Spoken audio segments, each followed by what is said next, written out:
Jury selection began today for 5 men accused of shooting and killing a 4-year-old girl in Tampa. Yeah, in August of 2021, 4-year-old Suni Bell was killed in a drive-by shooting.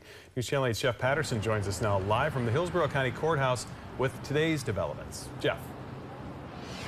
Good evening, Josh and Jen. 4-year-old Suni Bell's family has been asking for justice for years. Today, jury selection began in the trial of the 5 men accused of killing her. A joyful person, laughing, loving, a typical 4-year-old. This is the way family members describe 4-year-old Suni Bell. In August of 2021, she was killed when shots were fired into her family's car as they drove down Hillsborough Avenue. Tampa police condemned the shooting as a senseless act of violence. They arrested 5 men: Zavante Sampson, Jalen Bedward, James Denson, Quadarius Hammond, and Andrew Thompson in connection with the crime. Today, all 5 men sat in a Hillsborough County courtroom as a jury was selected for their trial. Chris Castillo is a Tampa defense attorney who has served as a Hillsborough County prosecutor. He says cases with multiple defendants are not that rare. Co-defendant cases are not as rare as you think.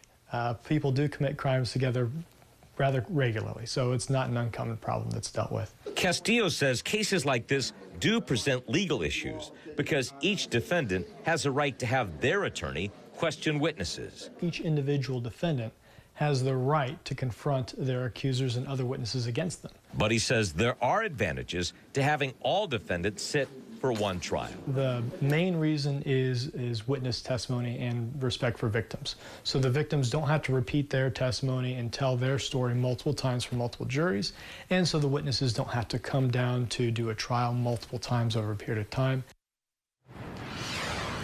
All 5 defendants in this case are charged with first-degree murder, attempted first-degree murder, and shooting into an occupied vehicle. Jury selection did begin today, but it may take several days to complete. Live in Tampa, Jeff Patterson, 8 on your side. Well, a Bradenton senior thought someone was trying to scam her after getting a string of calls about unclaimed money. Well, that's when a detective got involved. The 88-year-old called Detective Jim Carula, concerned about those phone calls, and after searching the unclaimed property database, well, he learned that woman had more than $100,000 in stock dividends from an employer she had worked for more than 30 years ago. That detective helped her file the paperwork and deposit her money. Deputies are working with Auburndale police to crack down on illegal gambling. Officials raided nearly a dozen convenience stores across the county. News Channel 8's Georgia MacArthur live outside of one of those locations this afternoon. Georgia, what's the latest there? Well, Josh, we've seen several people within the last 5 minutes try to go in and out of this A1 discount beverage store. But as you can see, it says, "Sorry, we are closed." Polk County deputies say the owners here ran out of luck as they were caught hosting an illegal gambling operation. A truckload of illegal slot machines rolling out of what looks like your average corner store. But Sheriff Grady Judd says these stores were turned into hidden casinos. This is the right way to deal with people that are illegally gambling and violating the law. We have busted up 11 stores throughout Polk County. Community tips led detectives undercover. Behind locked doors, they found machines tucked away in back rooms. They were hiding these machines. They were in a little storeroom with doors locked. So if you didn't know that some of these machines were there, then you wouldn't know some of these machines were there. In all, 11 locations busted. Customers who came here for groceries had no idea they were sharing the aisles with a secret gambling house. I've been in there a few times, just a few times, but if it's illegal here in Auburndale, it's got to go. Now what used to be a chance at fast cash is shut down.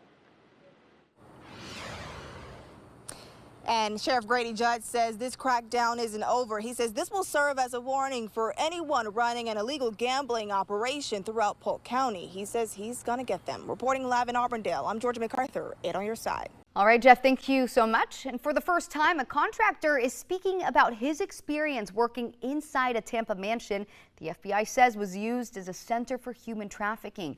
Court documents say 2 church leaders used that home and others to force people into labor while funding their lavish lifestyles. News Channel 8's Ryan Arbogast is live in the newsroom tonight for us with what we've learned.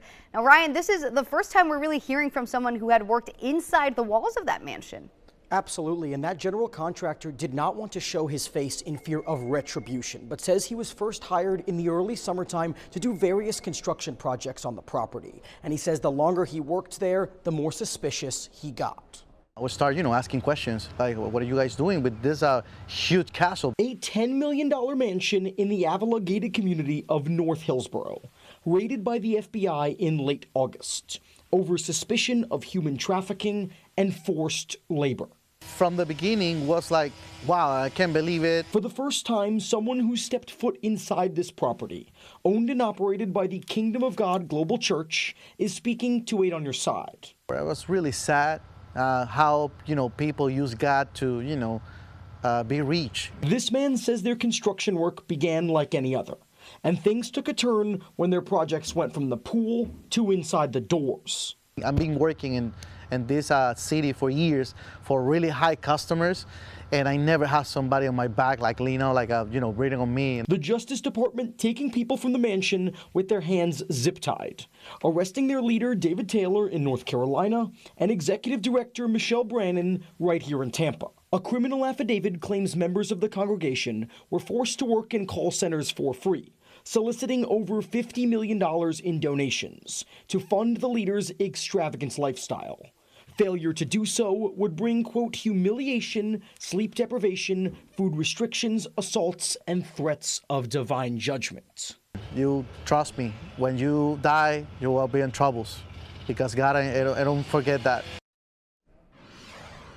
Now, while both Taylor and Brannon are in custody and facing a slew of felonies, members of the church's headquarters in Michigan tell us tonight they are still open, still operating, and still asking for donations. Live in the newsroom, Ryan Arbogast, 8 on Your Side. A new component will be added to redevelopment plans surrounding Tampa's Museum of Science and Industry. News Channel 8's Victoria Lucas has a look at what Hillsborough County leaders talked about today. The county commissioners gave the green light for a new hockey arena to be added to the proposed indoor sports complex approved back in May. Motion carried 7-0. A unanimous vote coming from the Hillsborough County Board of County Commissioners Wednesday for a privately funded new hockey arena to be added to redevelopment plans surrounding the Museum of Science and Industry. Commissioner Ken Hagan applauded the idea. They're revenue generators. I mean, you're spending a lot of money at these events, and if we could pull this off, I think it'd be remarkable. The idea itself, though, coming from Commissioner Chris Bowles. We greenlit a indoor sports facility. So with that, I got the juices flowing and started thinking of what else could we do to kind of enhance that. Bowles' hope is to provide greater opportunity for the youth in the Tampa area. We're kind of making a halo around the Tampa Bay area where you can have maybe at some point our own minor league out here that we can do, as well as having the Lightning over here at Benchmark International. The county residents we spoke to say Bowles is on to something. There's nothing available in this area. It's so far to travel for parents to, take their kids everywhere. So I think it's a great idea. 8 on Your Side reached out to MOSI, and its CEO and president, John Graydon Smith, said, quote, "While I don't know many specifics, anything coming to this campus that drives family-friendly attendance is a positive. Given that Commissioner Bowles serves on the MOSI board, I am confident that his intentions are to find mutually beneficial activations for the uptown community." Commissioner Bowles says next steps for the arena will be choosing a developer. In Hillsborough County, Victoria Lucas, 8 on Your Side.